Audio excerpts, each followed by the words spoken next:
And now, weighing in out of the blue corner, Josh the Punk Thompson. 100%. And on the other mic, he weighs in from the red corner, Big John McCarthy. All right, we are live. It is the Weighing In podcast. We are ready to go. We got all kinds of things to talk about, and my man is sitting in the middle of a pub, we'll say, because there's all kinds of stuff going on everywhere there. I don't know where the hell. I know you're in Vail, Colorado. I don't know what goddamn location you're at, but man, a little bit less noisy. Yeah, I can't send you my location, but the Silver Fox has truly arrived. That's what he said. He's straight up just arrived. Look, I know you guys blew me up in the comment section last week, so I'm going to have some fun with it this week. It's been fantastic, man. Chicks dig it. I mean, I know people were saying, like, that's the way that old man Cope was getting silver hair. But, bro, like, come on, let's be honest. People do. Some women like, you know, the Silver Fox. Yeah, old women do. John with the clown right there. Well, John, let's see. John, we all know that you dye that hair. That's my story. I'm sticking to it. That is the biggest lie. That is a total fabrication. Why would I fucking dye this and not dye that? Why? Why does that make sense to you? I have noticed though that you are pretty you're pretty good with your money. So what you do is you just don't want to buy 2 boxes because this takes one whole box, 2 boxes. You know, it's why it would take a whole other box to do your. See, there again, you lied again. You said I was good with money. No, no, you are good with money. Your wife. There you go. Which means I'm not good with money. Look, if you guys have wives, you all know how much those Amazon boxes show up at your front door. You're like, what the hell is they? Podcast Dave knows too. They just show up and you're like, what the hell? Do you realize the wear and tear that we put onto these vehicles delivering this shit? It's just wrong. Yeah. Our carbon footprint is fucking huge. There's that old joke going around that, like, you know, like there wasn't an Amazon package delivered to my house in the last week. So the guy just knocked on the door to see if everyone was still alive. He's like, is everyone still alive in this house? Because we had that package delivered to me. Man. What's up, guys? Hey, we're reading the comments. Make sure you guys are jumping in. Throw us some questions, and we'll try to get to them. But we got a great show tonight, man. I'm really pumped for this show. The reason why I'm pumped for this show is because we're going to talk something we don't normally talk. You know, we normally just talk fight breakdown, and we give our insight on whatever it is, the fights leading into them, and also to the fight breakdown after, and the recaps. But this is a great topic to discuss in terms of, like, you know, the pound for pounds. And so, John, I mean, look, there's only been, what I think Podcast Dave was telling us, only been 9 guys that have made the top 1 pound for pound, the number 1 pound for pound person. And so there's something we got to basically compare, and let's do some rankings of it all. And I think that's a great idea for this show. What do you think? I think so. I think, you know, there's going to be a lot of arguments. Let's just put it that way. The way to do it is argue. So, well, I don't think we need to argue. Let's just keep it positive because, you know, like everyone in the comments will do the negative stuff for us. Let us do the positivity. Yeah. But Dave, what direction? Because Dave came up with this idea. This was a great idea, and I think it was SportsCenter, right, that posted this. Is that right, Dave? Yeah, ESPN MMA shared these only 9 men that have ever held the number 1 pound for pound, and so. You know, I thought it was a great opportunity for you guys to sit down, kind of reflect as well, right? Like, you know, you guys probably go back with all of these dudes and you kind of know the history of all of them. And so to kind of look at the moments that really defined them as pound for pound number 1, really got them to that level. And then, yeah, I just thought, like, let's rank them. We love to do that on this show. Yeah, let's do it. I mean, look, John, I guess let's go from the top though. Let's start with who you think would be. Actually, let's just talk about each one individually first. Okay. Let's discuss individually first, and let's discuss like the moments in which you realize that, damn, this fighter is extremely talented, extremely good, and has a bright future in the sport, and it could see them, you know, being somebody in that number 1 ranking pound for pound. When was that moment? Let's just jump right in because I see on the graphic here that Islam is the number 1 spot right there at the top left corner. So talk to me about when you first saw him, what your thoughts were on him. You know, what was there a moment in a fight that made you be like, okay, look, this is another level. This kid is. I'm being honest. The moment that I looked at Islam and said, damn, this guy is freaking really good. And I mean, I'd seen him when he was not in the UFC, and then when I watched him in the UFC, you know, he came out, he had a win, then he lost to Martins, I want to say. Yeah. And that could happen to anyone. But he had the fight with Arman Tsarukyan. And there was a lot going on before that fight happened. I heard some stories of what was going on, but then the fight itself and the way that he handled himself in given situations, when I was like, look, Tsarukyan is good. I know he's good. I've watched him fight. I know how good a wrestler he is. And almost in every instance of that fight, every engagement, Tsarukyan would do something and it would be a really nice, offensive move. And Islam was able to stop it and turn that transition into an advantage for himself. And that was where I was like, dude, and knowing where he came from with, the whole, Abdulmanap Nurmagomedov camp, being Habib is like his brother and stuff. You knew how good he was, but that was the one that showed me up here. He's getting it. He was really understanding exactly everything he needed to do. And then as soon as his stand-up started to really come and he was comfortable, that's when he became super dangerous. Yeah, so for you, it was a Tsarukyan fight is what you're saying. Okay, so for me, it was something, go ahead. No, I said, as I recall, that was the one that I went, God damn, that dude is so good. Yeah, for me, it was in the gym. And I wasn't there in the gym with him, so it's not fair. No, it's fair. It's fair. For me, it was in the gym, just understanding, seeing his talent, seeing what he could do to other guys.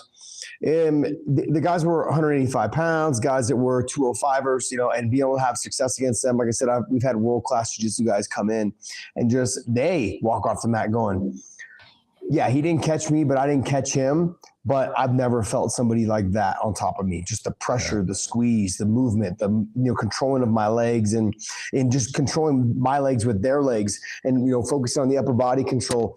All of those things were extremely dangerous. For me, inside the gym is because I could see him and Islam or him and Habib spar all the time. And when you see that Habib was like that guy, already was making his run, was at the top, just won the title, all those things. And as I've seen them come up, I'd see Islam basically just, I don't know if it's out of respect. And this is not like, I don't know if it was out of respect. I don't know if it was just brothers being brothers, but Islam just never had he was like the little brother and Habib was the big brother. And Habib never beat him, like tried to smash him or anything, but Islam always had the answer for everything that he did. And that's when I'm like, man, if you could put this all together inside the cage, which I believed he could, then I realized, I said, there was moments, John, when I was living in California and you and I were doing the pod, I remember telling people and telling everyone, I go, this guy, he's better than Habib. He's better than Habib in different. You have said that. Different styles of wrestling, different style. Obviously better stand up. I thought the craftiness, the foot sweeps, all of those things.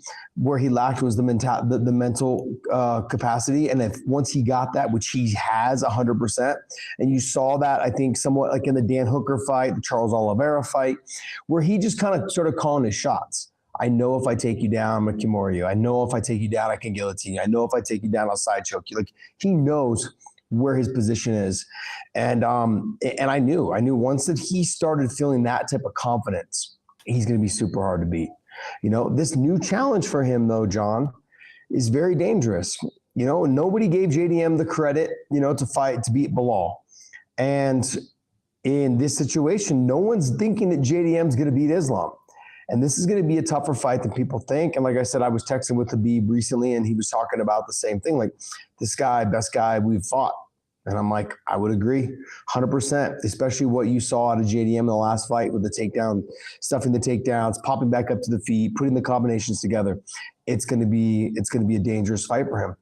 But my moment was inside the gym, watching him work with Habib, seeing how good he was, and just understanding that he could try to raise the level, but why would he do that? That's his brother. And like they just growing up together and seeing what he'd done to other guys.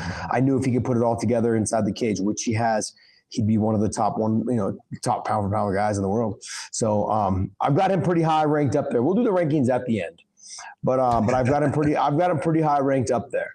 Number 2 on this list, or it's not in any order, guys. I'm just going by the graphic. Is John Jones. Is many people believe the greatest of all time. Many people believe that he's undefeated, which he is not. He has the loss because he cheated. But yeah, it's But John Jones, John, when was it when you were watching him that you were like, damn, this is insane? The first time he caught my eye was his second fight in the UFC, which was against Stephan Bonnar. And it was, the things that he was doing in there were things that, Josh, as you look at the way that MMA has progressed, and from the beginning, because you were there that long ago, there was a lot of things we said, you're never going to be able to do that. You can't do that in a real fight. And then he started doing things in a real fight that we always said you could never do that. And he was doing it, and he was making it work. And it was, then you were starting to just look at this guy who at the time was like, I want to say 22, 23 years of age. And you were looking and going, he's got an 84-inch reach. He's a 6'4", 84-inch reach, light heavyweight that moves that way and is that good with his wrestling and stuff. It's just everything about him. That was when I really started to, okay, that guy's going to be good. And then he fought Jake O'Brien.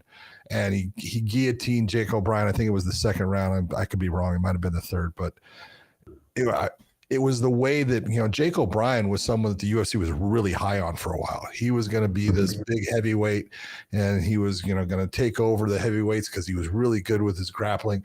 And then he decided, things didn't work out for him. He decided to go down, and Jones just handled him. I mean, it wasn't even close. And so you went and go, oh, yeah. Yeah. And then you got to figure he became a champion at 24 years of age? I think 24. Yeah. 24. And you take a look. The one thing that it cracks me up about this with John Jones, because, I'm not going to sit here and say I'm a huge John Jones fan as far as, everything that he does in his life or anything. But when he's in the cage, I got to give him nothing but mad respect as far as how good he is. But, you take a look and people say he never fought anybody in their prime.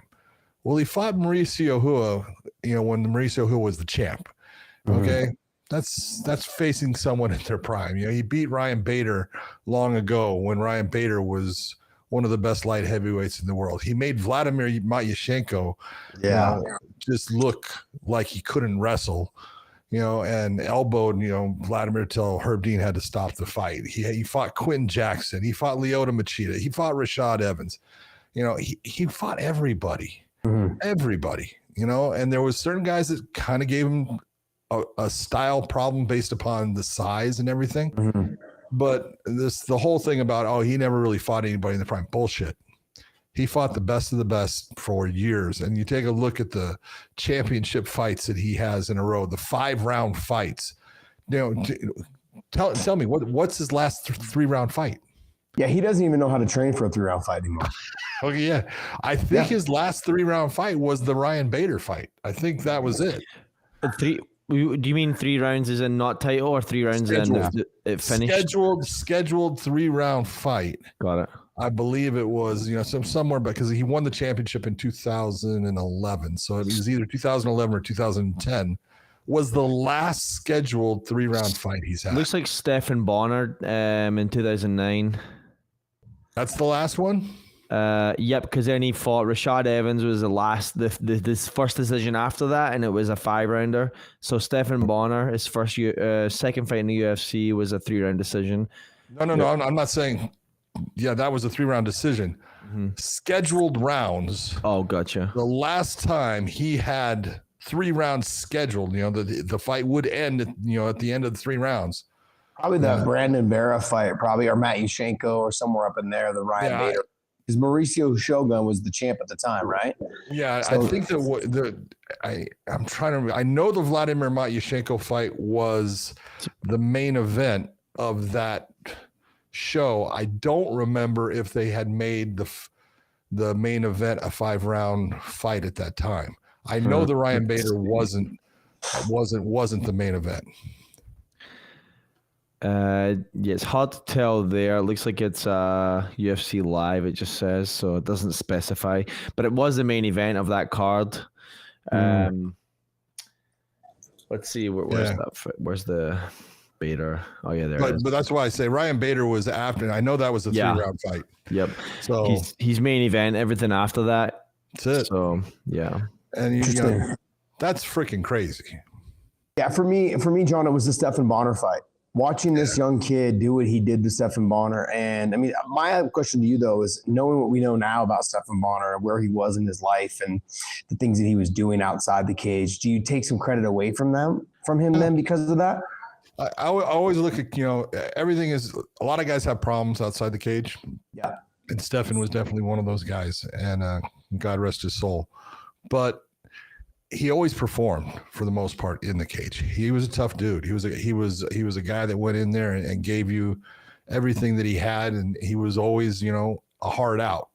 And so I take nothing away from the fact that, you know, on the outside of the cage, maybe he had some problems, but, you know, John had to be very good to beat Stephan that night. And you got to figure, he was a young fighter. How many fights did he had in his entire career at that point? What, 7, 6, 7, 8? Yeah.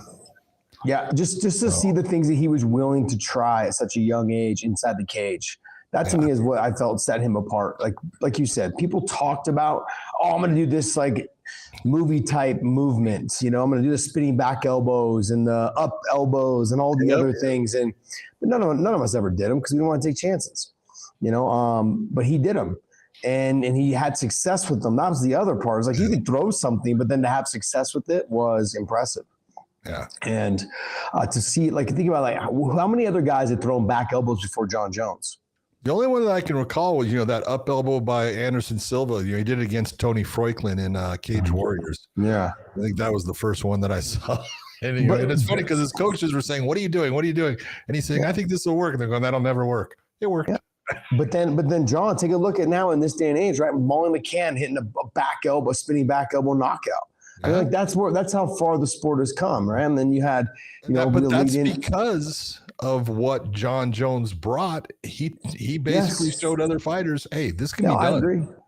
I absolutely agree. It's no different than when Anderson, which we'll get to later, was with the up kick, you know, to Vitor Belfort. Like it changed the game. And then, you know, Machida later on goes on and does it to Randy and so forth. There was other fighters. You know, I did it to KJ Noons. Didn't have the success that those two guys did, of course, with it. But you know, it's John Jones was somebody that felt like I was watching a video game play out. What are the coolest moves we could do inside the cage and make it real life? Yep. And I've been very vocal about, you know, my conversations on John and the PEDs and the picograms and all that other stuff. But like you said, John, this is not about all those things. This is about the pound for pound rankings, how he was at the pound for pound #1 position for so damn long. And realistically, the only reason why he's out of the pound for pound #1 rankings is because of his inactivity. That's really like, he's not out of the rankings. He's out of that #1 spot. But only because of his inactivity, you know, basically 2 fights in 5 years, something like that. So it's really because of the inactivity. So I got him also, I have him very high up in there, you know, and he has to be, you know, he has to be. You know, this is not about anything else outside the cage. It's not about, you know, the testing and all that stuff. It's just talking about the pound for pound rankings and where we would put them if none of that stuff had ever happened. And we're talking about their fighting. And so John is going to be, for me, very high up there. Let's move on to Volkanovski, man. When was the fight that you saw that really thought that this little guy, you know, is going to be the real deal? I'm going to say the very first time I saw Alexander fight was not in the UFC again. He fought Jamie Malarkey. And I'm trying to remember what organization it was in, but he knocked Jamie out. And it was like in the first round. And I was like, and I got the backstory of this dude used to weigh like 235 pounds or something like that. I played rugby and stuff. I go, this dude weighed 235. What the hell did he put 235 pounds? Because he wasn't real tall. But man, yeah, I was like, that guy's gonna be something, man. He's got power at 100 and fucking. I think he was 155 at the time. Yeah, and then then he went down to 145. But the fight that I really looked and said, oh man, when he got to the UFC, he fought Jeremy Kennedy, and Jeremy Kennedy at the time was this young kid from Canada, JBC, you know, Junior Bacon Cheeseburger, and Jeremy was really good with his grappling. Yeah, and he was a tough out, and it was he freaking destroyed Jeremy. just, picked him up, put him down, and hurt him on the feet. And I was like, yeah, he's got it. And then the next step was when he fought Chad Mendez, and I was like, that's it. This guy's going to be champ.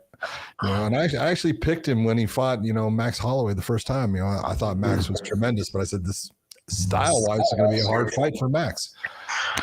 But he's amazing. Yeah, look, I'm not going to sit here and blow sunshine up your guys' booties. I'm just going to simply say I didn't believe until he beat Max the first time. I just thought, like Chad, there was moments of where he felt like he just wasn't in it anymore. I thought maybe that was the fight.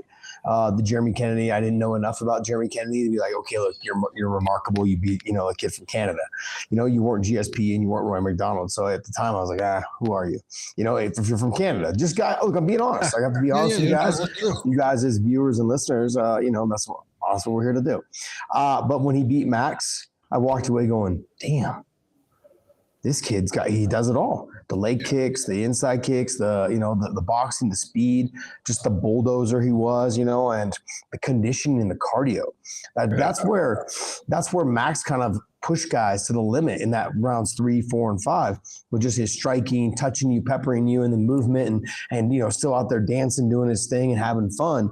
And Volk was not having it, man. Volk was pushing the pace, pushing the cardio, doing everything. And that was the moment that really captivated me with him. Is I'm like, damn, he did that to him. And then obviously they fought several more times, but with Volkanovski, it was just it was insane. It was insane to see him have the success that he did against Max, and that's when I became the believer. So, I'm not going to give away too much. I have him somewhere in the middle. In this list. And then I'll go ahead and we'll give these rankings towards the end, obviously at the end. But what about Kamaru Usman? Where do you have him? Where do I have him, or when did I first notice him? When did you first notice that he was the man? I watched. I want to say it was Legacy FC. I saw him, and he fought a guy named Marcus Hicks. That was the first time that I saw him fight.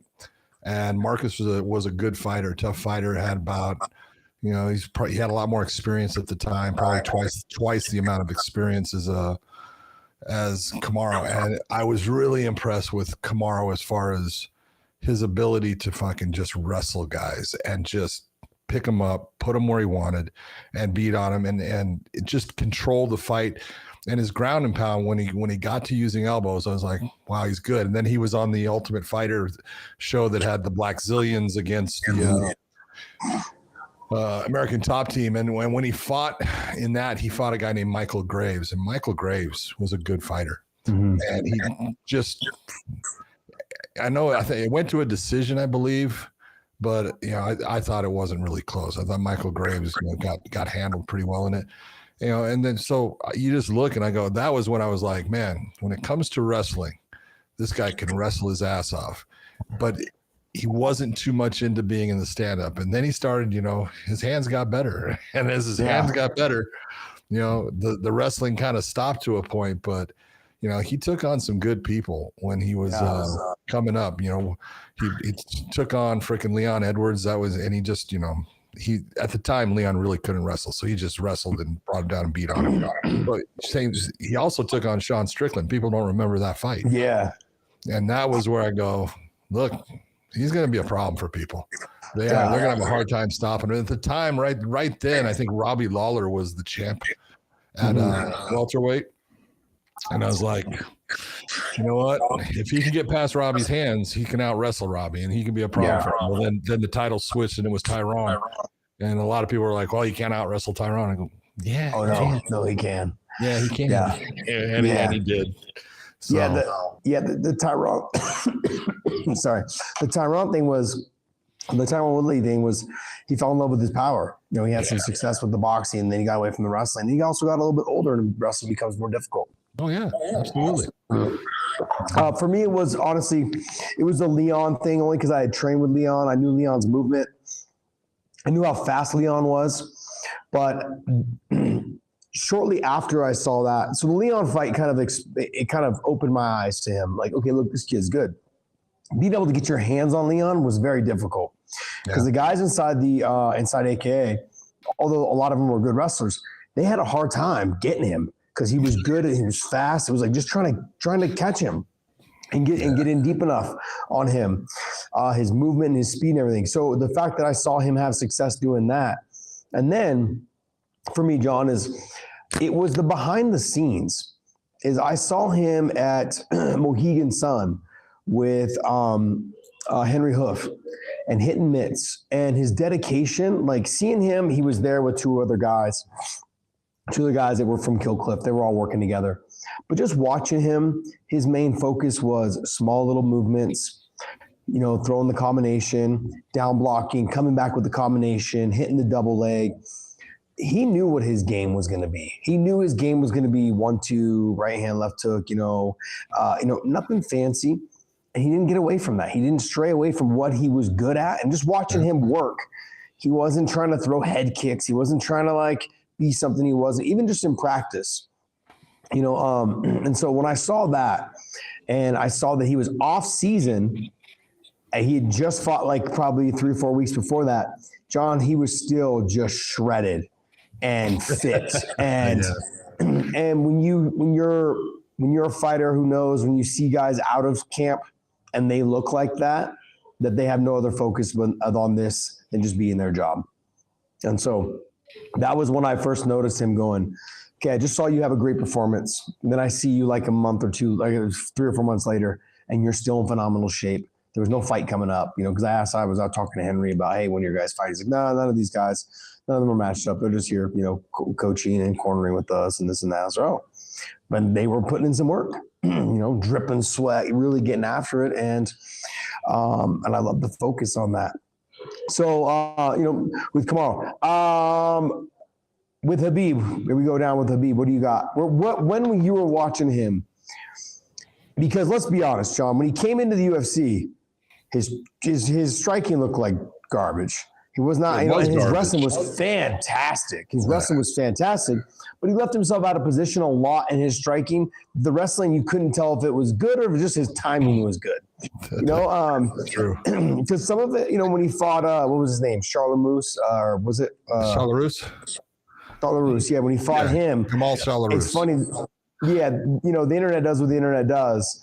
And they put out a bunch of small videos about Habib, this is the most dangerous guy ever in the UFC, and they just show clips of him missing punches, just throwing, jumping, flying kicks, none of them landing, and the internet is undefeated, as we know. But that was one of the moments where that was back when he was 24 years old. I think he was younger than that. I think he was. Okay. I think he was younger. Yeah, he was younger than that. But he wasn't with AK at the time. He was training over in New Jersey, I believe, somewhere over there. I'm not sure. I'm not sure if he was with Mark Henry and those guys. I'm not sure where he was at over there, but I believe he was in Jersey at the time. And then he came over shortly after, I believe, that fight, and he came to AK. Yeah.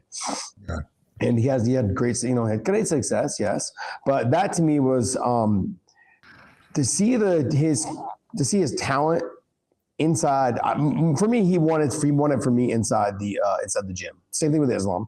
Yeah. And to see him working with guys and just doing what they all did when they came over is ask a lot of questions and be so respectful. It's so hard not to want to share your knowledge with somebody that just he used to walk around the gym calling me and Fitch and Koss, and not so much Koss. Koss was kind of gone by then because Ob and him had that falling out. But, it was him walking around the gym calling us all legends. Made me kind of feel good, but also made me, he would also say, you old like my father, so I have to be respectful. But it was kind of true. But he was a fantastic person. For me, it was his ability to evolve as time went on, focus on the striking, working into the wrestling, getting the transitions to look cleaner and better inside the gym, and then seeing what he could do to all of the guys that were already in the UFC and not having and knowing where those guys were ranked in the UFC, and he was dominating some of these guys. And I'm like, wow, this is impressive. This is so impressive. You could be so special. And then cornering him. When I corner him for the Pat Healy fight and the Abel Trujillo fight, and just seeing takedown after takedown, the kid never got tired. That Abel Trujillo fight was a clinic on takedowns. And look, Abel Trujillo was a very athletic guy. Abel Trill took him down. Oh yeah. Yeah. But I mean, if the fight that caught my eye with Habib was he fought a guy named Thiago Tavares. Yeah. And he about elbowed Thiago Tavares to death. You know, it actually should have been stopped sooner, but it was. I mean, it was one of those eye-opening because you knew how good Tavares was. Actually, a really good fighter. He was a good jiu-jitsu stylist. He was a guy that he understood how to protect himself. He had no chance in protecting himself, and I was like, and it was you watched Habib slice through his guard like it was butter, and you go, that's just not normal. Yeah. And that was the one that I went, okay, this kid from Russia is going to be good. I didn't even say Dagestan at the time. This kid from Russia, he's trouble. If he can just get his striking down. And I did the Michael Johnson fight, and his striking had gotten a lot better. Yeah, but it still wasn't great. He actually got hurt in the stand-up in that fight. Yeah. And he was able to then just dominate in it. But when he fought, Edson Barbosa, his striking had gotten and that was like, I want to say either the next one fight or two fights over. Yeah. He looks so much more, and you could just see how much more relaxed because I ref both of them, and I can tell you how one he was tight. Maybe it was because it was in New York, I don't know, but the one with Barbosa, I mean, it was just Barbosa's a hell of a stand-up fighter, and he just dismantled him, and that was when I went, yeah, he's going to be champ. It's just a matter of when are they going to give him a shot at the title, and because he was the most dominant guy I ever saw inside the cage, round to round, just destroying good fighters. So.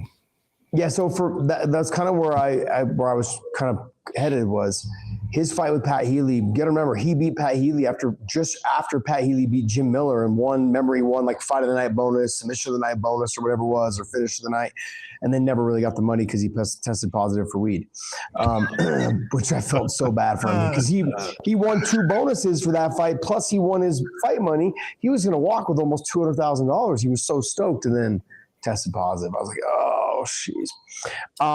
But that being said, that was the fight because I had fought Pat Healy. I knew how tough he was, and I knew how good he was in the grind, and I wanted to see how Habib was going to handle that big body frame.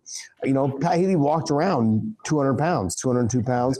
When I fought him, he made the weight and showed pictures and video of him, the next day at fight day being 190 pounds. And so I was like, okay, how is he going to handle a guy that can wrestle pretty well, who's slow but just keeps coming forward and stuffs takedowns and makes scrambles and makes the fight grimy and dirty. And man, he handled it perfectly. And me being in the back, warming him up, getting him ready and this and that, he was fantastic, dude. It was like playing a video game, John, when I was telling him, bring him over to me, do this, do that. And he did. He did everything that he was supposed to do. Let's talk about my boy DC. When was the moment you saw? There's a lot of moments with him where I feel like he took that step. And there's a lot of moments where I'm like, how'd you go the distance with that guy? You know what I mean? But there was, because DC was the guy that he did just enough knowing that his wrestling would get him out of a lot of trouble, especially when he was fighting heavyweight. But what was the moment that you're like, damn, this guy's good?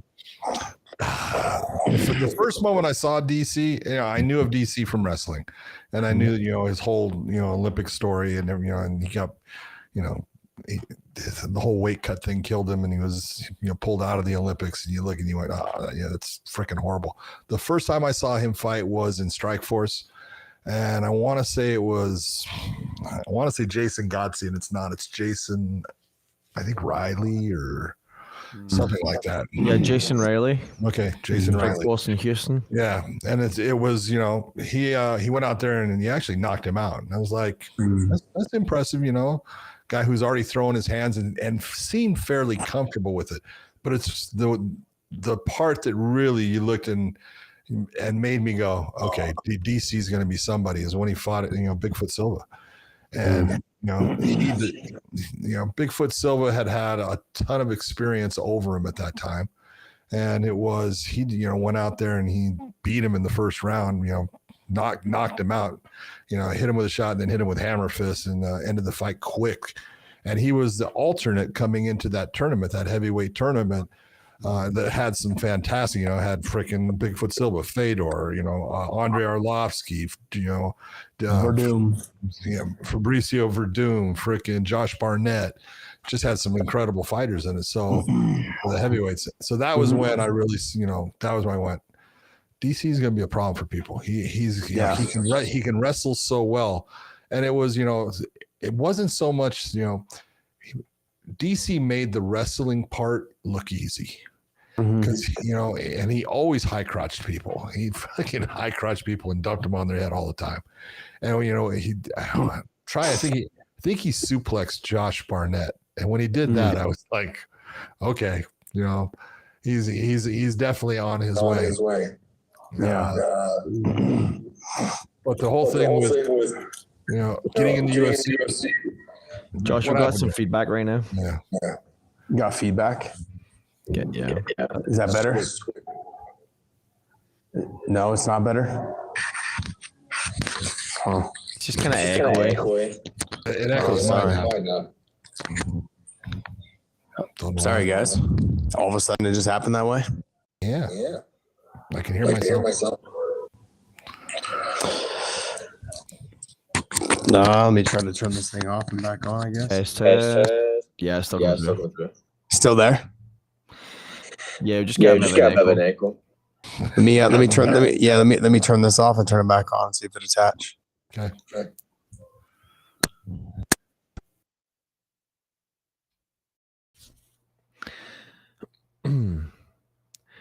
So anyway, John suplex.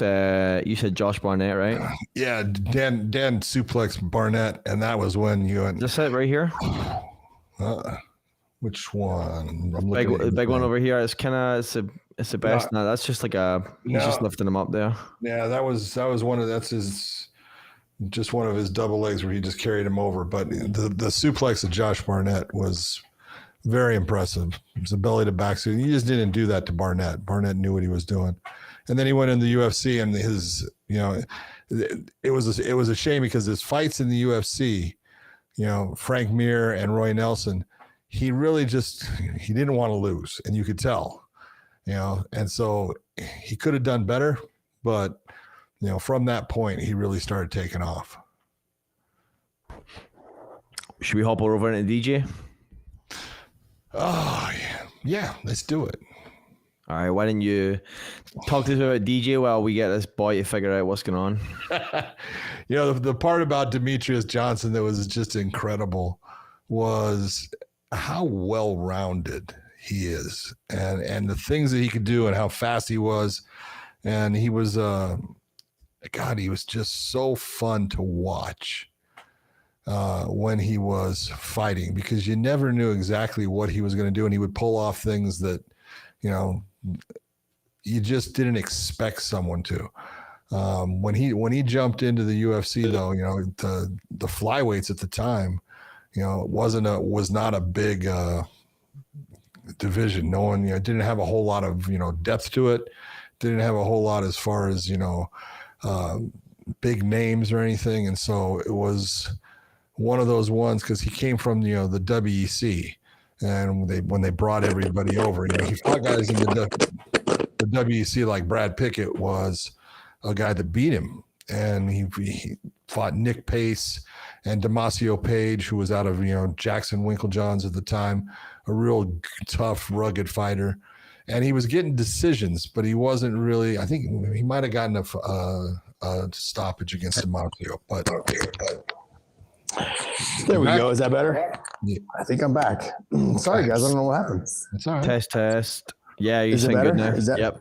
All right. I mean, it's going to take a lot more than a microphone to make me sound good, guys. Okay. I'm doing the best I can. Look, I want to go back over DC. Go back to DC. Go ahead. Going on. Can you pull that up, though? Can you pull up the graphic? Yeah. So you were talking about with DC. For me, it was a real experience when he was fighting the King of the Cage. Is that he's in the back. And if you've ever been in the back, John, with him, you've been in the back with him, I'm assuming, several times. Yep. What does he do? He paces back and forth. Punches his gloves. Got his wrestling shoes on. He's doing his thing back there, just talking about how great he is. He's telling himself, basically, this guy can't beat you. You're the greatest. You got this. Like you're gonna like. He's just letting himself. He's reminding himself how good he is, and that was the first time I realized that, man, this guy's on the different. Like I'd never been around a two-time Olympian and been in the back with him and been like, hey, like, okay, well, how does he get himself warmed up? Is he relaxed? No, this dude's pacing back and forth. Let's go, DC. You're gonna fuck him up. You're gonna beat his ass. Like he's talking to himself. You know, he's hitting his gloves. He's doing all, that to me was like, wow, this is intense. I was never that way. You know, I was quiet, kept to myself, paced back and forth, didn't really want to be around my team, just kind of just by myself in the corner. He was doing that, but then there was a moment where he turned to Bob and he looks at Bob. He goes, Bob, calm down. He's like, I got this shit. He's like, I'm a fucking gamer.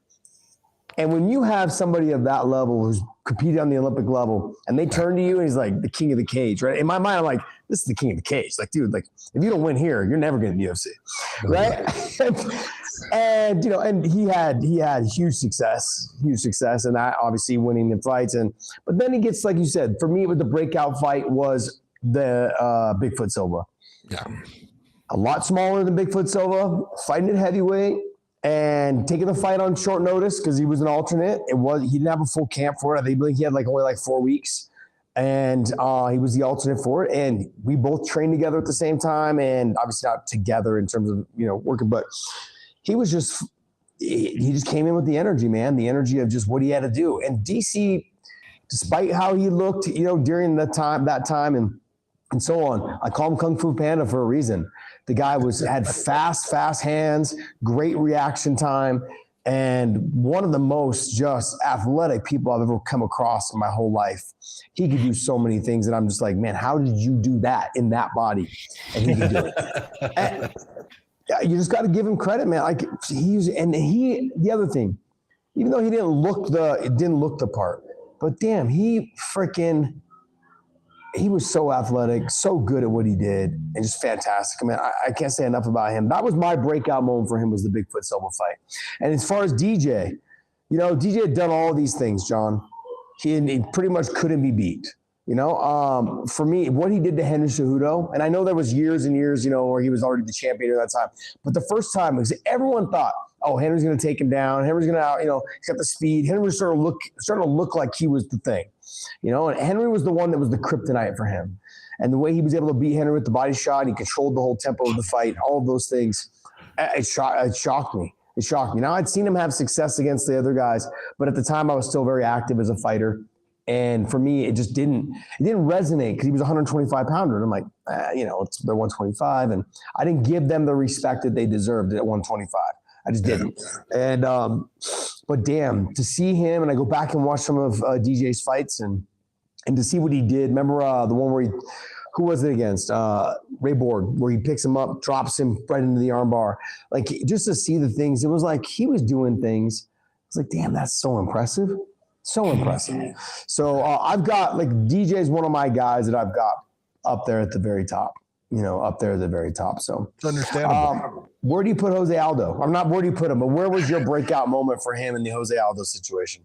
Oh, the breakout moment for me with Aldo was when he fought Cub Swanson.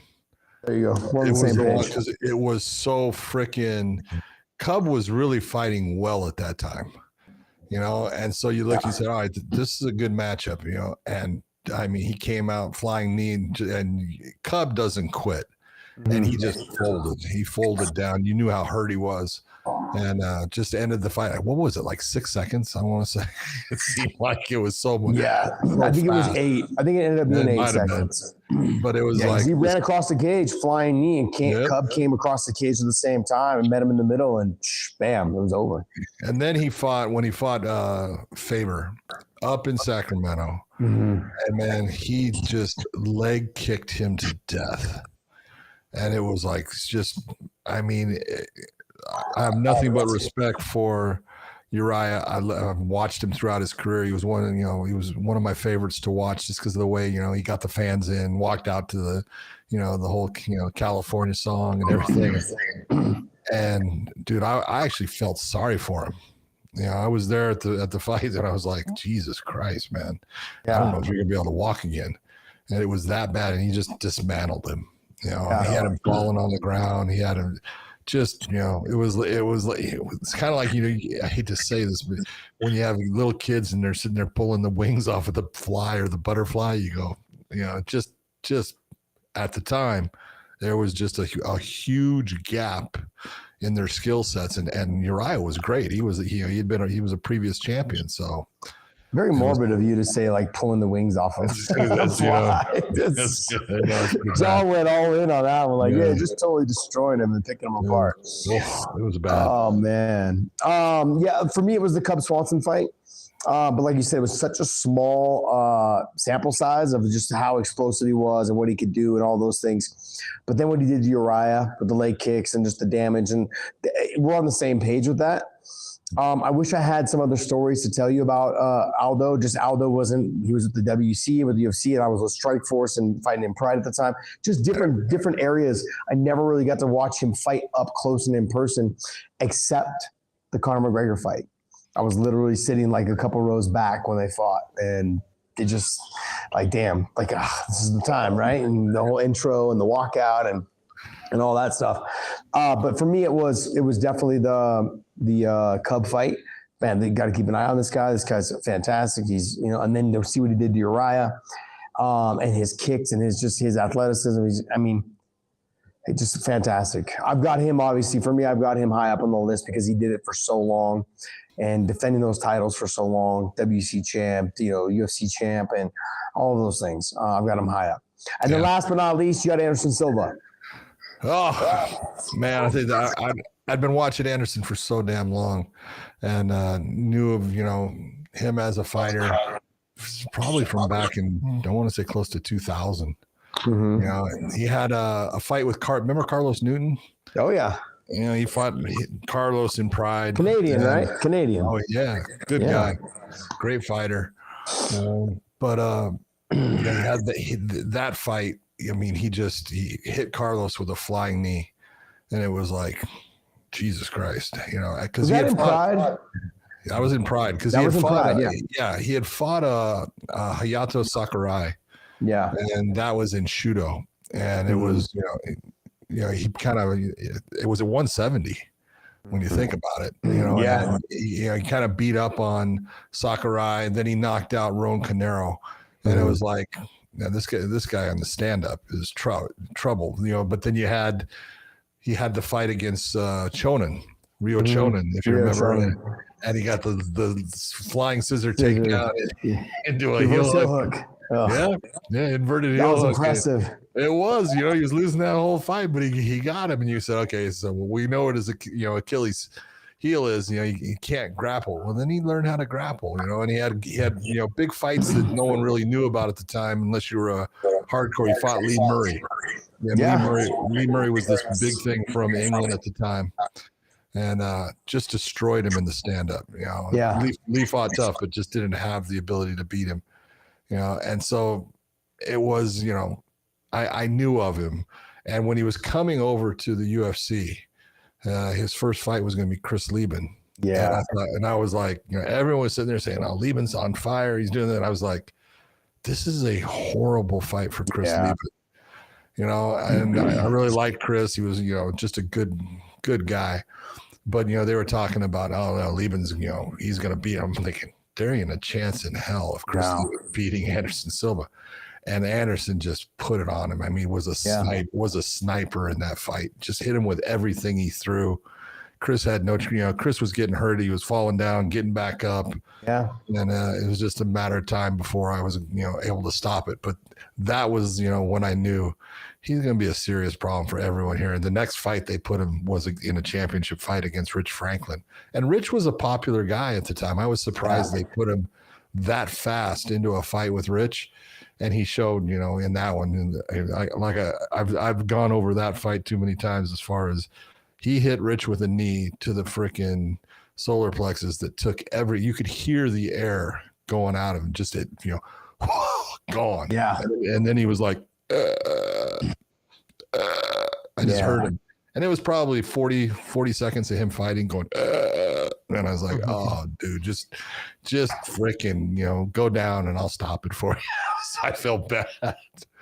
But that's what happened. The last one was the knee to the nose, and it kind of broke his nose and stuff. But yeah, for me it was obviously like I'd seen him fight before, but the Chris Lieben thing was so impressive. Because like you said, everyone was talking about Chris was going to basically just maul him, walk him down, and I'd seen him already fight. I'd already seen Anderson Silva fight. I'm like, dude, his movement and his length is going to be a huge problem. Huge problem.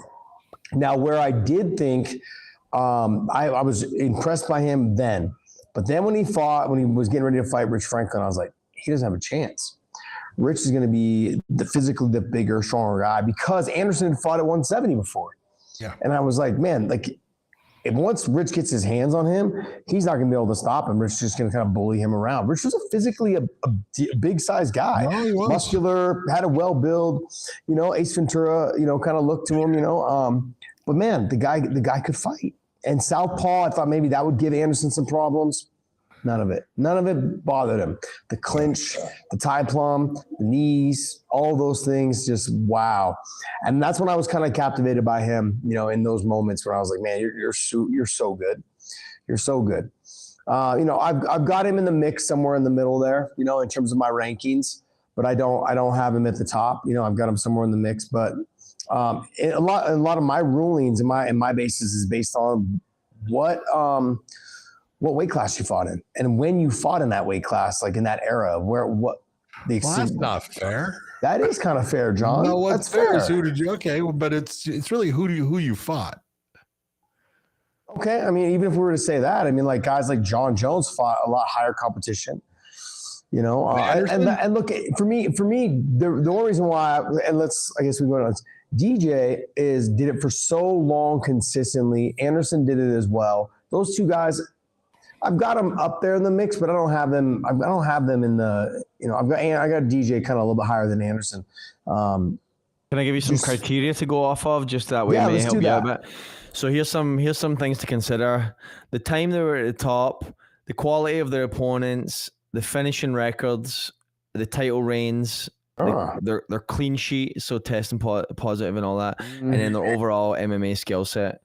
Mm-hmm. So I know we're talking pound for pound, so maybe clean sheet doesn't totally apply, but you guys can consider it. So we're not talking GOAT, right? We're ranking pound for pound. Yeah, pound for pound. I mean, like if I'm going to rank these guys, I mean, basically when you say that you're ranking them, this kind of puts them in that GOAT category though, too, right?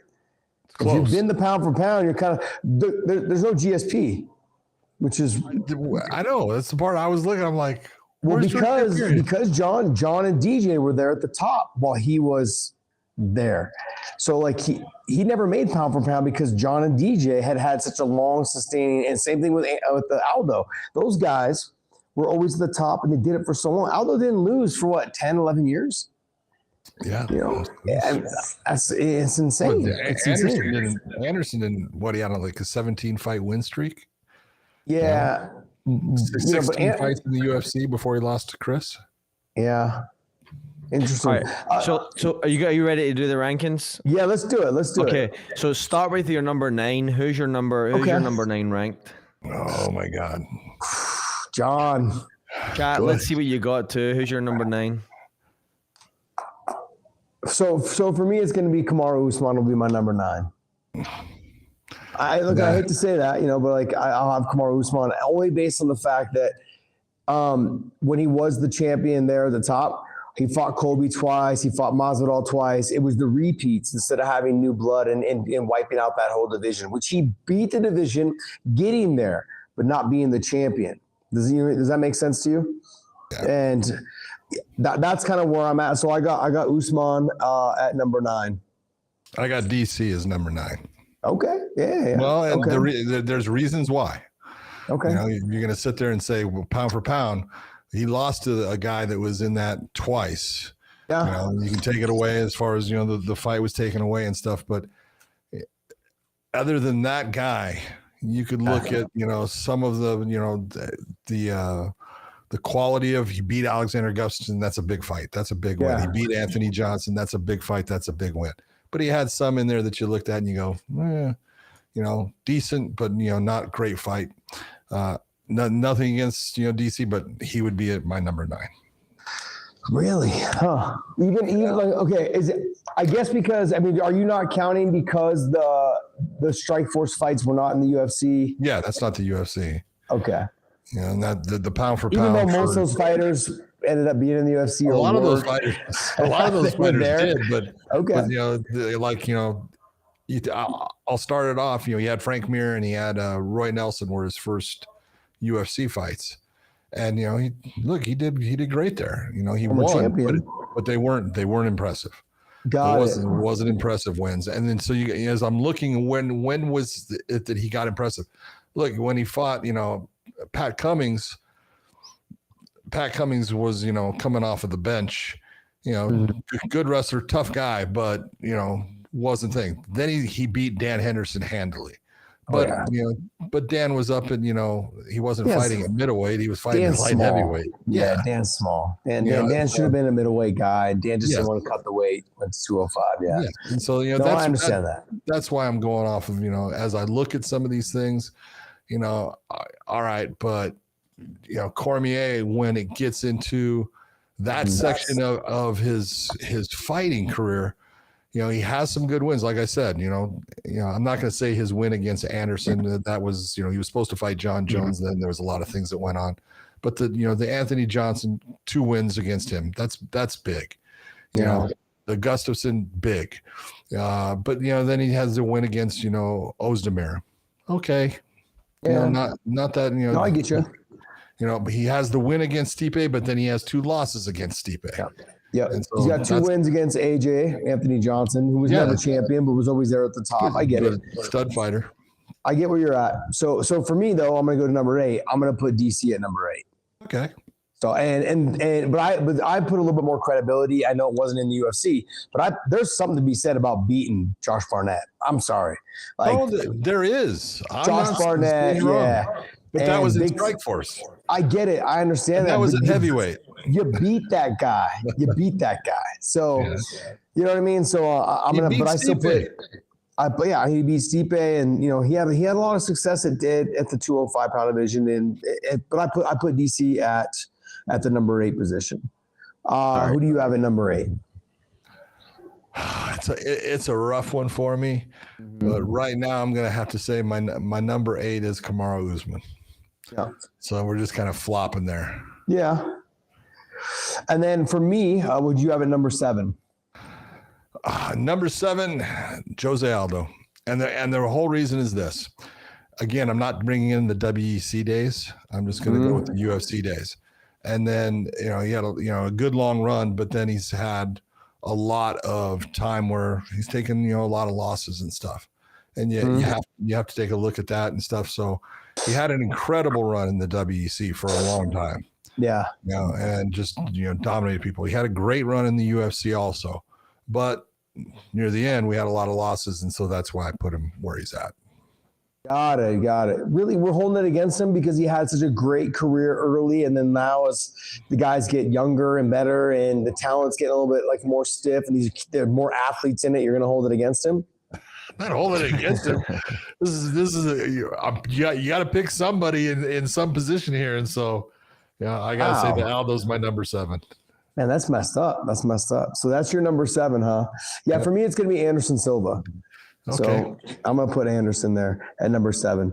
And for me, it really just comes down to the level of competition. Like the 185 pound division has always been the weakest in the sport, you know, for the longest time. I think 205 now has taken it over right now at this point. But yeah, I put it right there. But Anderson, don't get me wrong, I'm not taking anything away from his abilities. I'm not taking it, but let's be honest. He went up to 205 and fought, what was the kid's name? James Irvin. You know, he looked fantastic. For me, one of his best performances was the Forrest Griffin fight. That to me was one of his best performances. That was almost like his Conor moment over Eddie Alvarez because he looked so beautiful doing it. Just touch, boom, touch, boom.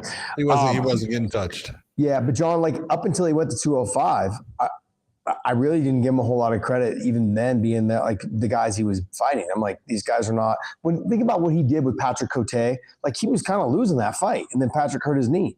It was a 50-50, but when he hurt his knee in round 3? Yeah, I want to say it was round 3. Yeah, I think it was round 3, but Patrick Cote was like should have been target practice for him. And Patrick Cote was good on the feet, but Anderson was out there doing his thing with the whole, with the hands and just trying. He had moments in fights where he kind of won the judges over, and not that he wasn't going to win the fight, just he won the judges over with the showboating. And that was not, I just wasn't about that. I wanted to see, you had all that talent, all that ability. I mean, like, we saw the best out of him when he fought guys like Vitor, and we saw him fight other guys, right, that were just fantastic fighters. So, but I put him at number 8. Sorry, number seven. He's John, number 6. Who do you have number 6? I got Anderson Silva. And again, the reason why is, again, you take a look, the huge run of wins, phenomenal, but then near the, he continued on, and with his career, as far as, a lot of losses, a lot of, fights where he didn't look real good, and then, you got to mold it all together. So he had an unbelievable run that was just absolutely, he was the best at that time. Yeah, I think his weight class was not the best as far as weight classes. But he performed incredibly well through a lot of those. And he beat some good people. When you're beating, Rich Franklin was a real fighter, real good. Yeah, I agree. And stuff. So he's in my number 6 spot. Gotcha. Number 5, John. Wait. He's got number 6. I haven't gone yet, buddy. Sorry. Jeez. Passing you by. Just forgot about the blue corner, huh? You got number 6. Kind of show we run around here. No, it's I'm on the fence right now, John. This is a very difficult one for me, but I'm gonna put. Jeez, man. I'm in this position where I'm thinking. Don't do it. No. I'm not there. Some of the story hasn't been written yet, so like that's the part I'm having a hard time with. But I'm gonna go. Damn. John, I'm gonna go with Volkanovski. Ooh, it's a hard one for me. I was gonna go Aldo or Volkanovski. I'm going back and forth with them for number 6. Yeah, I'm gonna go with Volk. You're gonna put a guy who beat that guy. Yep. Yeah. No, I am. And let me give you my reason why. I'm gonna put Volk there. But like Volk's story's not done being written. He could end up being another pound for pound, like number 1 guy for depending on the situation. His story's not done being written. That's the hard part with guys like Islam. His story's not done being written. Kamaru Usman's story's not done being written. He's still fighting, and the way he looked last weekend, you're like, damn, you can make that run and be there again. But for me with Volk, the reason why I didn't choose Aldo over him, or I chose him more so than Aldo, was I know he beat the guys that we all consider to be like the top guy, with Max. He beat him so many times. That being said, the length of being a champion is important to me because it's so hard to get motivated. Anyone who's maintained a title or been at the top for a long time, it's difficult to get motivated after you've beaten guys so many times, right? Like if you're at the top and you keep knocking these guys off, or if you're the champion and you've been knocking these guys off, to go into the gym every day and be like, okay, look, I got another guy. And they're all different. Like they're not this. They all know they're having to fight the same Aldo or they're having to fight the same Volk. But I got to fight a different guy every time. They know what they're getting because they've been watching me because I'm the champ. And so there was something to me with the Aldo situation that he did it for so long, being undefeated for 10 years or whatever it was. I mean, that to me it's very important. That's why I have John where I have John. That's where I have Habib up in DJ. I have them higher because that's the most difficult thing to do. Yep. And the only reason why I didn't have Anderson so high is because the weight class. The weight class to me was a weak weight class. And that works a little bit against DJ in my argument with DJ.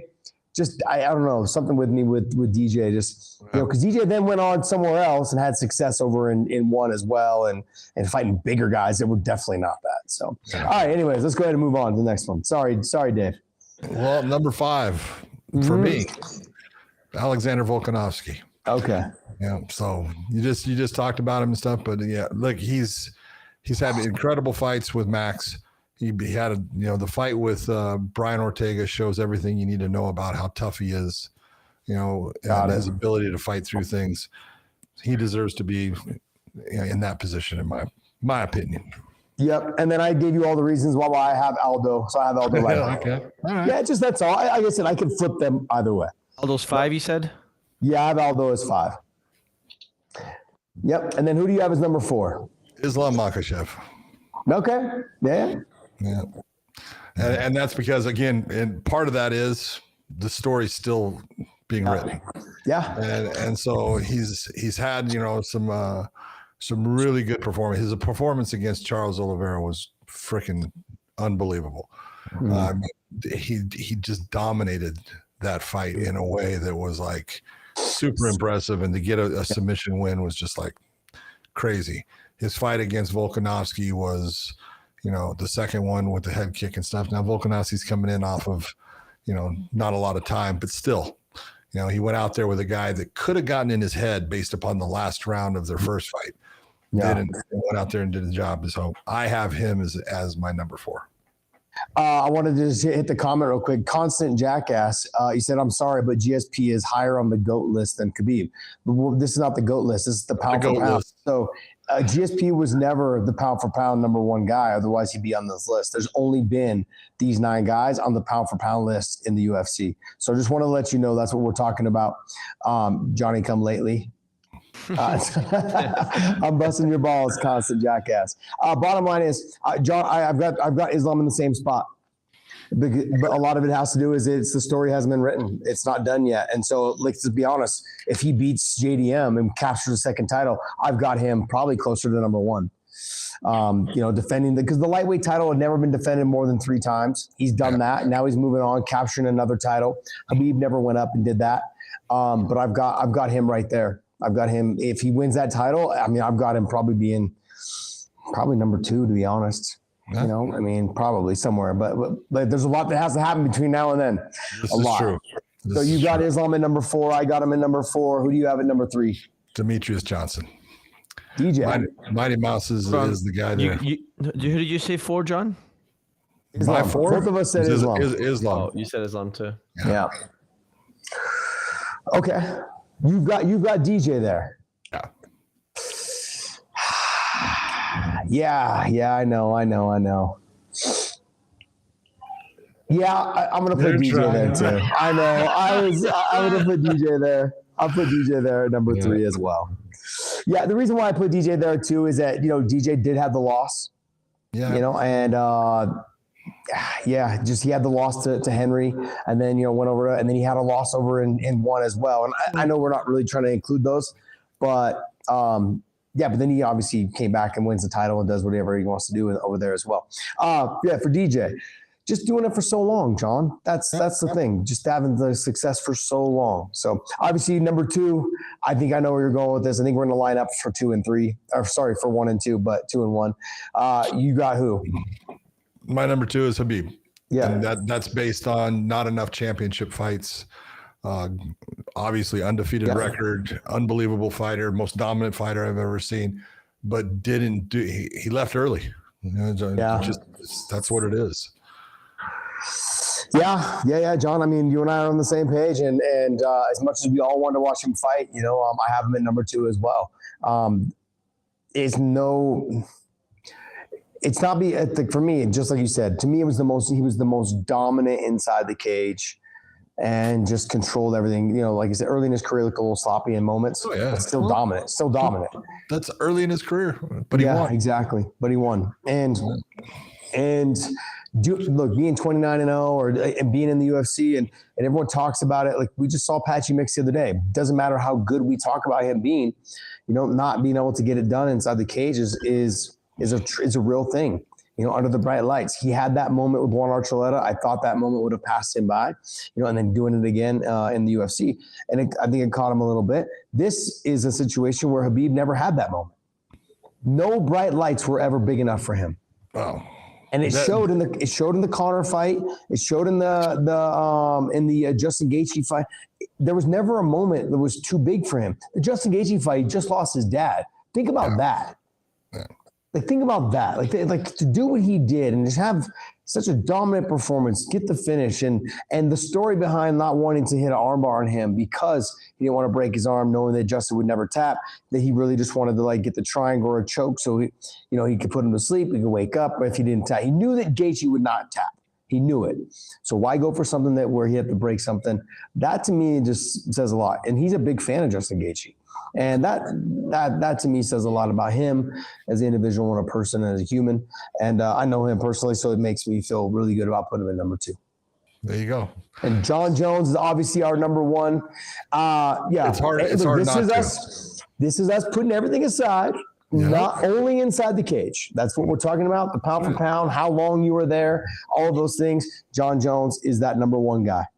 Yep. So, but and look, and I want to go back to Islam with the win over JDM. I've got him pretty much probably switching with Khabib, or moving, DJ and somewhere in that mix. That would make him a double champ. Yeah, that's a huge thing. He's only got the 1 loss, and that 1 loss now is how many years ago? Yeah, and so he's on a 12-fight win streak, I want to say. Something crazy, yeah. Something crazy. He's definitely moving in that direction. He gets a win against JDM, he could definitely switch spots. Absolutely. And I just wanted to share, people were like, GSP, he was never pound for pound number 1. This is a Wayback Machine that you use online. You put in the website, it gives you screenshots from a long time ago. This was kind of around that time GSP and Jon Jones were up there. I think GSP was probably this is John, you probably have a better grasp on this. This is Feb 25th 2013, and Anderson Silva's number 1. So I think that GSP just overlapped with John and Anderson Silva, and that's why he just never got number 1. Yeah, and that's the only ones we're going off of people that have held that number 1 spot, like you're seeing Anderson Silva's name right now.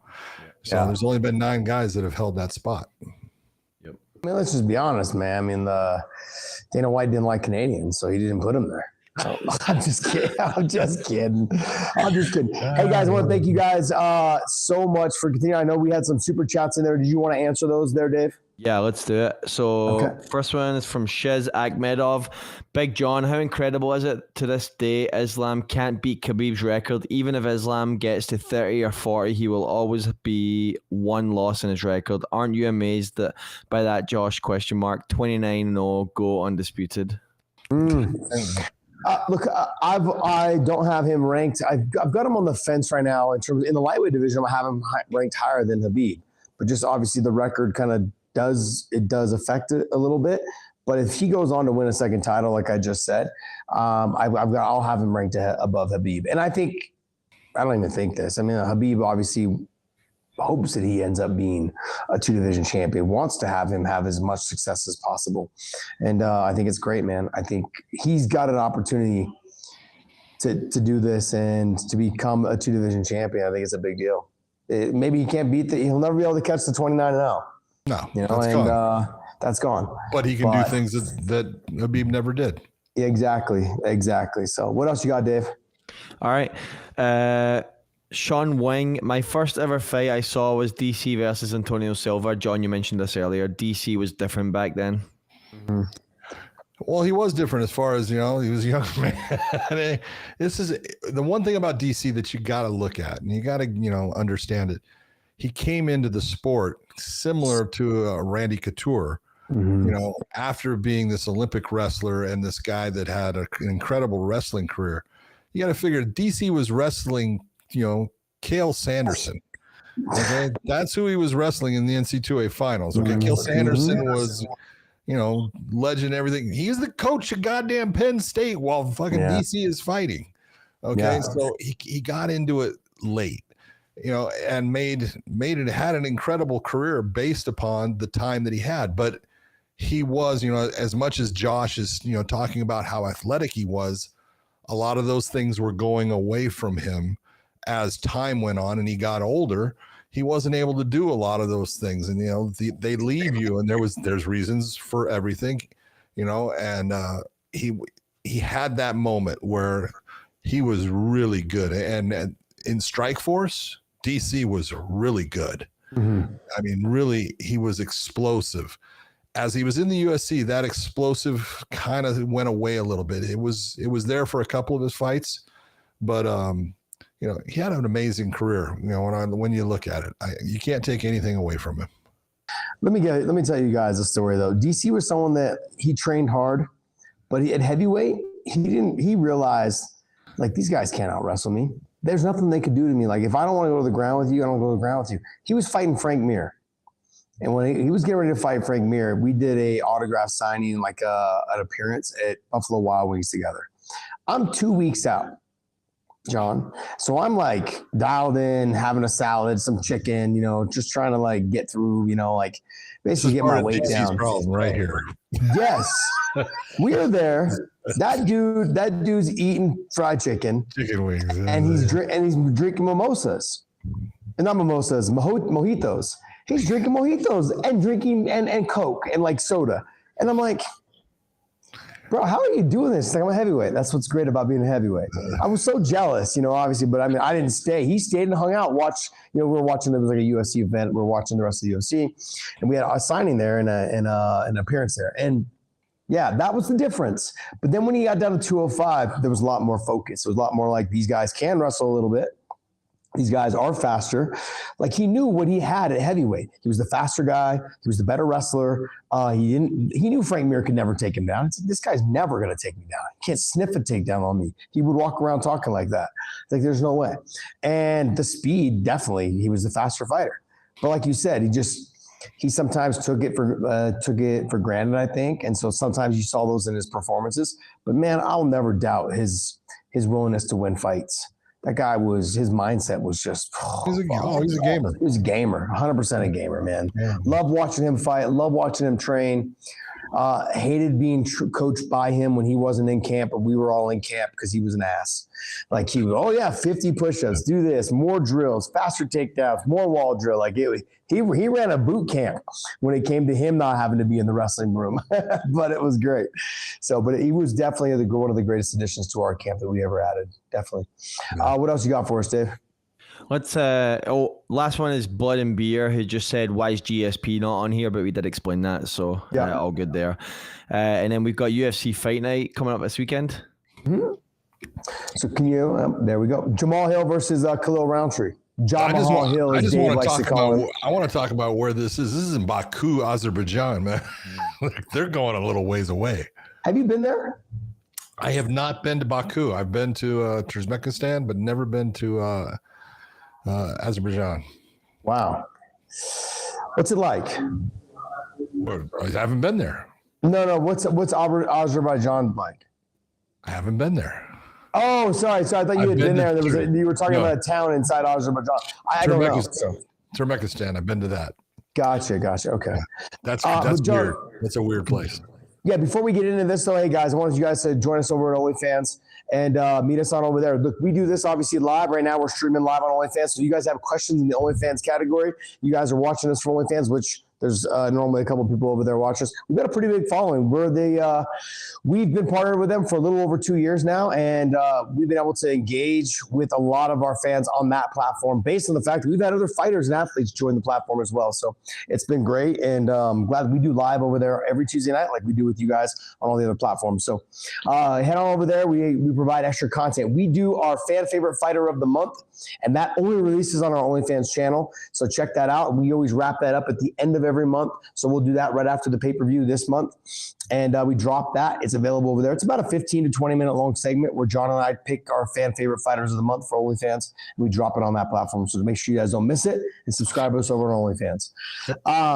Let's go ahead and let's talk about that. Khalil Rountree and Jamal Hill, as podcast Dave likes to call him. Yeah, Jamal Hill going up against Khalil Rountree. It's actually, I look at this and this is a good fight. I really think Khalil Rountree has got a very good chance of walking away with the win, though.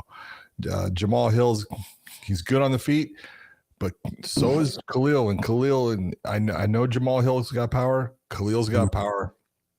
And right now, I just think he's on the uptick while Jamal is kind of fighting he's got that confidence issue kind of left him in the last couple of fights. So. Yeah, I think Khalil coming off the Pereira fight, showing that, like, look, I deserve to be in there. I can handle it. I know he took a beating. I know he took some shots. I know he got cut up pretty bad. All of those things can be talked about. But, man, you can't question his heart. You can't question his ability to keep coming forward. And also, too, his power. He's got big power. So does Jamal. So does Jamal Hill. But like you said, confidence is everything when you're walking inside that cage. And right now, Khalil has more confidence, I think, with the takeaway of what happened with the Pereira fight versus Hill. You know, he's kind of floating right now in space. I've got to get this win. I got to get back to the title. I got to do this. Yeah, I got to get there's a lot of pressure that comes along with that. So we're going to find out, this is going to be a stand-up banger. Someone's going to go to sleep. If I'm betting the over and the under, I'm probably taking the under, probably at whatever it is. I don't see this fight really getting outside the second 2.5 rounds. 2 rounds. I think it'll probably be under 2.5. I'm not sure what the odds are on it, but if you guys don't check on that, I'm going to go. Who are you going to pick though? Who are you thinking? I don't want to really give too much away, but who you think's going to lean? Who are you leaning towards, John? I'm leaning towards Khalil Rountree. I am too. But man, Hill's the faster fighter. I don't think so. I think they're very close in speed. Okay. Speed-wise, I feel comfortable with it. I think length-wise, I think Hill's got a little bit of an advantage in length, but every time Khalil fights somebody that is, just a stand-up fighter other than, Alex, he's walking away with the win. He does very well with guys that are, pure stand-up fighters and some really good ones. And so, he's got a good style. He throws a lot of good combinations. And the one thing about Jamal that, kind of worries me is he gets into that mindset of, I need to hit you with the big shot, and he doesn't throw combinations at times, and it takes away from what he can do. So Khalil doesn't get away. He's always throwing combinations. He's always freaking, hiding the kicks behind his hands. He's always doing the things that in the end pay off for you, and that's why I'm picking him in the fight. Go ahead and scroll up. What other fights on here, John, that really spark your interest? I really like the Fiziev versus Bahamondes fight. I think that's going to be an interesting matchup. Either guy, I got nothing but respect and love for the way that Fiziev fights. His stand-up is just outstanding, but Bahamondes is good everywhere. The kid can fight. He's got good stand-up. He's got a good ground game. He's dangerous everywhere. So Fiziev's got to be careful because the length is what's going to give him some problems. Yeah, I was thinking the length for sure. The other thing too is I almost feel like Fiziev, being as tout as he is, he's a small lightweight, physical size. He's a shorter lightweight. He's got thick legs, thick trunk, all those things, big back. He's got power. But being at 155, having to deal with guys that are tall, long, and lanky that can push kick you from far away, can keep you at range. Bahman has just got to avoid the big shot. That's really what it comes down to. And then I think he can reach him and touch him from the outside. The thing with Fiziev is you go back to who was the guy that he fought? I was going to say DeRitter, not Ritter. You're thinking of from Australia, Brad. It is Brad. I can't remember his name. Riddle. There you go. I was thinking DeRitter, but Riddle. But like the two of them, fantastic on the feet. But just the ability to like spinning back kicks, things like that will probably throw Bahamondes off. The head kicks, the flying knees, the jumping knees, the spinning back kicks. If Fiziev throws more of that into the mix, I think that could kind of throw Bahamondes off, make him a little more hesitant. But he also can't go out there wasting a ton of energy. So, what other fights on here, John? Simple. Orobai against Tofik Mosaev. Yes. That's a banger's one right there because Orobai is just tough as hell. He's a caveman. He comes out to hurt you. He throws heavy shots. He's tough as hell. He takes a big shot. And Mosaev is going to put shots on him. Tofik Mosaev is from Azerbaijan. And he is absolutely a tough-ass fighter who can throw heavy shots, take shots. So that's a great fight. Yeah, Mosaev is explosive. He's fast. He's not super great off of his back, but he's not easy to take down because he is explosive and fast. Good hands, good kicks, but does sometimes have a tendency to like let the fight slip away from him. He lets the other person lead the dance, and he tries to land the big shot, the 1-2 or the flying knee or whatever. He can't afford to do that. If you go and watch his fight, he fought Patricky and Ryzen. That was one of the best fights I've seen. They were going after each other, big flying knees, big shots, all of those things. But Mosaiv's he's got all those like crafty little things and tricks on the feet, but it should be a fun fight. Orbaz is just, he's a guy that will take a shot, give a shot, come forward. And this should be one of those fights, I think, that will steal the night. Yep, I agree. And but what to remember is that this is Mosaiv's first fight in the UFC. True. So, and it's in Azerbaijan, right? That's where he's from. So yeah, it's where he's from. So there's more pressure, family, whatever it is, everyone coming. There's gonna be a little more pressure there. So, John, we're gonna wrap up on the UFC. There's a lot of guys on here that we, some of us we don't know because they're local fighters. Let's go ahead and jump into the PFL. PFL, Kevin Lee making his debut. The PFL, you got Godze Rabadanov versus Kevin Lee. They didn't do him any favors, John. They did him zero favors. They signed Kevin. They wanted to get him in there, and Godze's opponent fell out, and they immediately put Kevin Lee in there. And good for Kevin for taking it, but man, that is not a good fight for him right now. Godze Rabadanov can out wrestle Kevin Lee, and I know a lot of people are going to sit there and go, "Oh no, yes he can." Godze Rabadanov can wrestle his ass off, and in the stand up, he's tighter with his stand-up. He is cleaner with his stand-up. I think Kevin's got power in his hands. There's no doubt about it. Kevin is explosive, but man, he's got to not make mistakes. And some of the mistakes that he's made in the past, has caught him in positions where he's then taken a shot. He needs to be very careful of that because Rabadanov does not, he doesn't get himself overextended. He doesn't get himself out of position. He's very tight with his game, and that's why he's winning. Yeah, you took the words right out of my mouth. Whereas Godze, where Kevin Lee will leave himself long, he'll leave himself out there too long. You got to throw the punch, bring it back. Godze he'll make you miss, make you pay. Everything he does is very defensively. So he's got good hands and posture. He'll slip and he'll come with his tight combinations. Kevin can't afford to leave himself out of position at all because he'll get countered. Godze will be the faster fighter with the hands and tighter combinations as well. In the wrestling category, Godze can out wrestle him.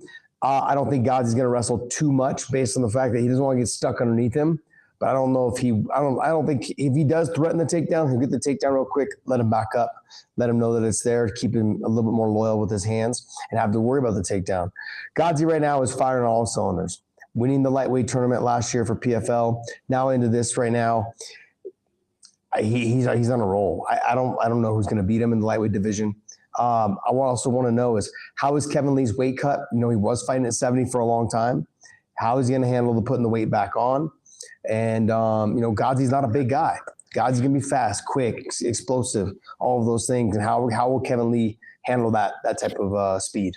Kevin's going to be the bigger fighter, and there's no doubt about it.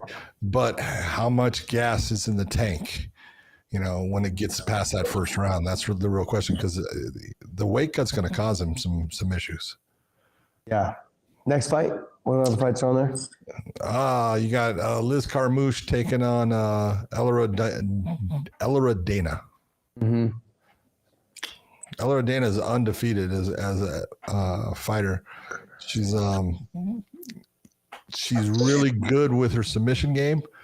I don't know if that's the place to try to get into a scrap with Liz at this point in Liz's career. Right now, Liz is getting older though, John. Yeah, she is. There's no doubt about it. This is Dana had fought. Remember what was her name? Azargova. Remember she fought out of Bellator for a while. Yep. Azargova. Yeah. Yeah. And Abzaragova. Yeah, Diana Asaragova. Yeah. And beat her with a nice submission and neck crank. So, and Diana can wrestle. So her submission game isn't great, but she can wrestle. So. Yeah, the next fight to me is probably one of the best fights I think going to be on the card. You've got Barnawi, Mansour Barnawi versus Archie Kogan.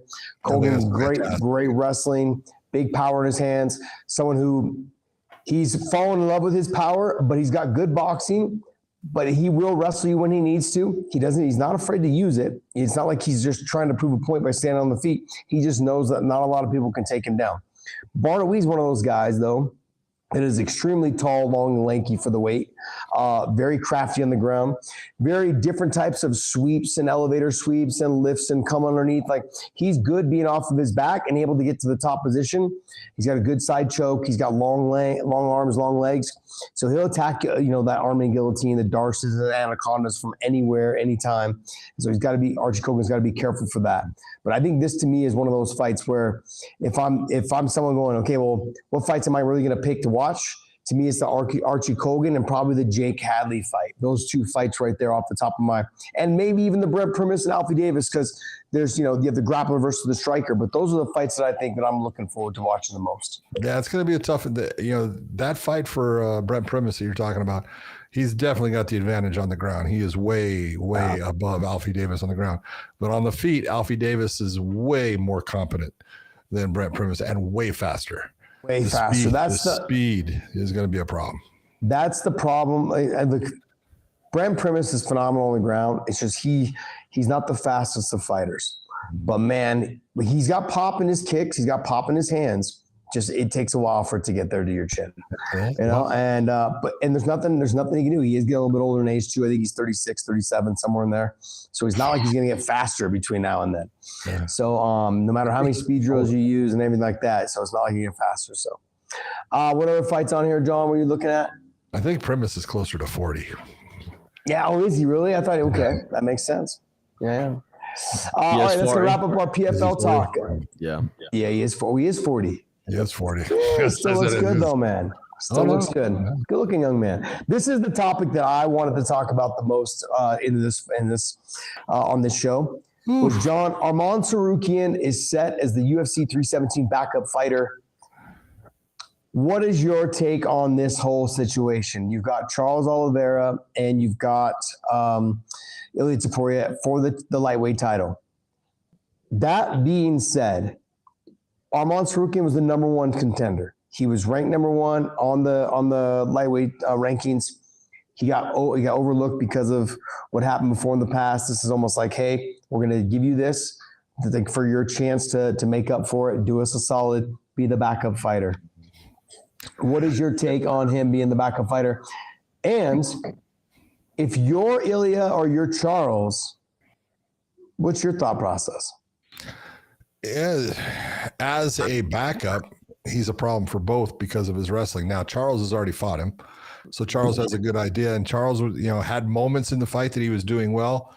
And, you look and you go, okay, so Charles has already been there with him. So I think, he's going to look at it like no big thing. I think Topuria, in the end, is going to say my wrestling matches up with his wrestling and my stand-up is way better. So I don't think either guy is going to sit there and think that they have a disadvantage if their opponent falls out and Tsarukyan comes in. The real question is, does he make weight? It is the question. I'm sure he will, and that's a good thing because that's putting him back in the good graces. He's doing this. He's gonna make weight, we'll say, and so he's there for the UFC in case something happens. Good. It puts him back in the good graces, and maybe he's gonna be the guy that actually gets the next fight against the winner of this fight. So, good for him. I just hope he makes the weight. I hope he doesn't have any issues. I hope he doesn't, he's feeling good that week and, the weight comes off easy. It's tough when you take the weight off and then you don't, that's the hard part. The fight's the payoff. So it's tough when you don't get that fight.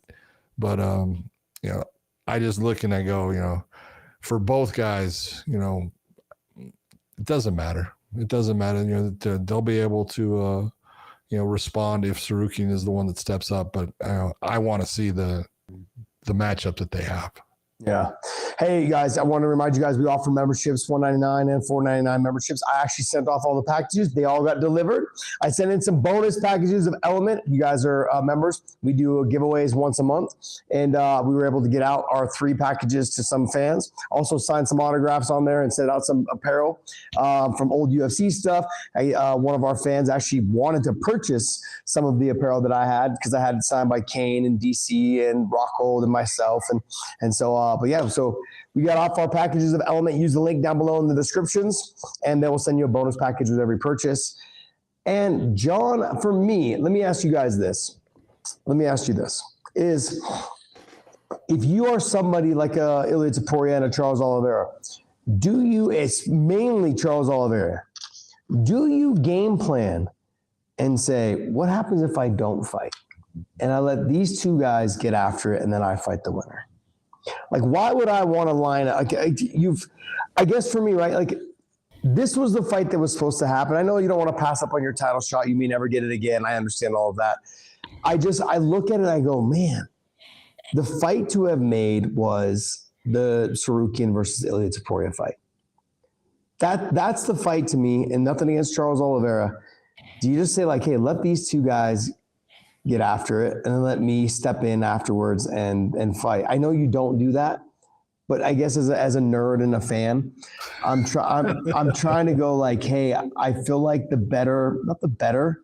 just for me, the fight that I think that I want to see the most would be the Tsarukyan versus Ilia Topuria. Both a little bit not short, like Ilia is obviously shorter, but Tsarukyan with the wrestling, the heavy, he's got big power in the hands, can take a shot. Can he take Topuria down and grind him out? Can he fight hard for 5 rounds? Because we saw him against Charles. He got a little winded and tired in that fight. Like, there's a lot that I think a lot of questions that want to be answered on the sample size of Arman Tsarukyan. We know he's talented. We know he's good. For me, I felt like he blew it, not getting his title shot, and that's the fight that I wanted to see was between the two of them. And I don't know. In my mind, I'm like, man, Charles, let these two guys fight, and you just pick up the winner. But you don't. I know. I get it. You have lost your mind. I get it. But just remember, when you said that Max should have went back down and fought at 145, and and I said he should have stayed at 55, but he could have got a title shot at 55. But he didn't get the title. There was a title shot for him, and if it was any fight other than for the title, I would say you're right. Don't do it. Stay where you're at. But since it was for the title, I was like, I understood. Well, let me remind you how that all shook out. He would have probably ended up fighting for the title because Tsarukyan didn't make weight. It's a possibility. You know what I mean? So it would have possibly have been that way. So, man. But anyways, this to me is one of those fights that I want to see Charles fight. And did you hear the comments by Charles Oliveira? He's like, I've got more power than him. I'll knock him out. We'll see. I mean, I hope that's not the strategy, is to just stand and bang it out. But Charles, as of lately, has been very confident in his abilities, man. Not just on the feet, but obviously on the ground. But just he's someone that, like I said, he has that Eddie Alvarez feel where he gets hurt and rocked a little bit, almost like he didn't wake himself up in the back before they fought. I mean, he didn't warm up enough. He gets clipped a little bit, and it's like, okay, now I'm really in a fight. You hear fighters talk about that all the time. I don't really feel like I'm in a fight, not even when I get my hand wraps, not when I'm warming up, until I get hit. Once I get hit, okay, it's on. I'm ready to go. And that's a switch that we have. So that's pretty cool. How do you see this fight playing out, though? How do you see – let's do a little breakdown between the three. How do you see Charles and Ilia breaking down? And how do you see Tsarukyan if he was to fight Ilia? Because we've already seen the Tsarukyan and Charles fight. If you were to see Tsarukyan and Ilia Topuria fight. I think the real question, if Tsarukyan and Topuria were to fight, the real question is how good is the wrestling of Topuria? Is it enough to stop Arman? Yeah, I don't know, because when a guy moves weight classes, it's a little bit different. And so what you could stop at the lower weight class, many times you can't stop as you go up in weight. So that's the real question for me, is if Arman can utilize his wrestling and stay off of his feet with Topuria, he's got a very good chance of winning that fight, because that means that he's putting Topuria on his back. That means that he has the ability to do damage to Topuria on the ground, and he's just got to continue that cycle through the rounds until he wears him out. If he ends up where his wrestling doesn't or can't take Topuria down, then he's got a problem, because if you're gonna compare the two in the stand-up, there's a wide range between the two. There's a big gap.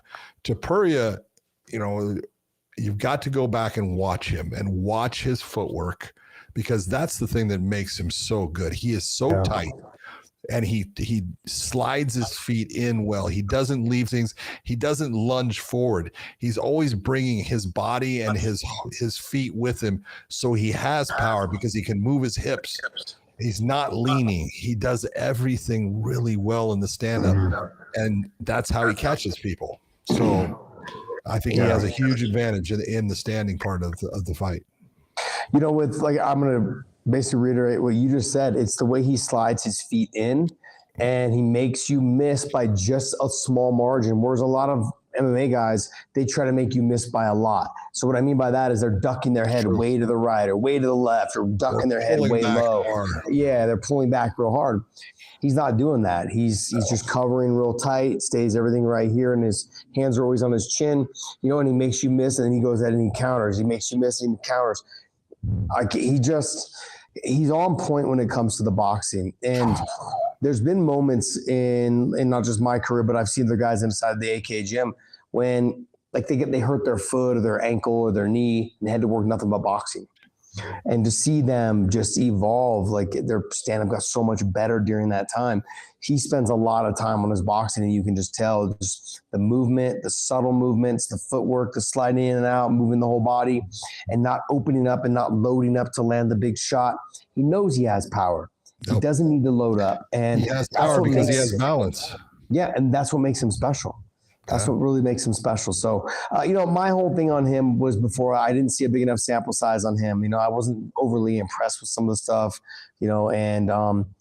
but his Bryce Mitchell fight was good, dominant, but it wasn't there was moments where I felt like he got taken down, he got this, whatever it was.